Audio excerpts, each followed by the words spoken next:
আসসালামু আলাইকুম দর্শক বন্ধুরা, যারা সবজি খেতে ভালোবাসেন ও সবজি আবাদ করতে পছন্দ করেন তাদের উদ্দেশ্য করে বলছি। তো দেখতে পাচ্ছেন আমি বেগুনের পাতা কাটছি। বেগুনের পাতাগুলো কেটে ফেলার কারণই হচ্ছে সব সময় বেগুনের সাথে ছায়া লেগে থাকে, এই জন্য পাতাগুলো কেটে দেওয়া হচ্ছে। পাতাগুলো থাকলে বেগুনের রোদ এবং আলো বাতাস পায় না, এই কারণে বেগুন বড় হয় না, পচে যায়। বেগুনের বড় বড় পাতাগুলো কেটে দিবেন যাতে বেগুনের রোদ লাগে, আর বোটা একটু বড় রেখে কাটবেন যাতে রসগুলো না বের হয়ে যায়। তো দেখতে দেখতে আমার কাটা প্রায় শেষ।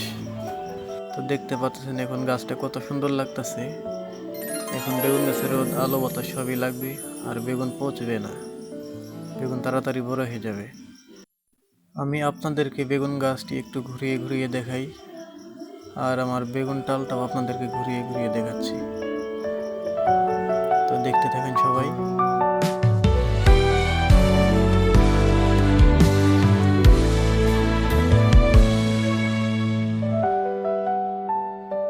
এখন গাছগুলো কত সুন্দর লাগতেছে দেখতে, পাতাগুলো কেটে দেওয়াতে গাছগুলো অনেক সুন্দর হয়ে গেছে।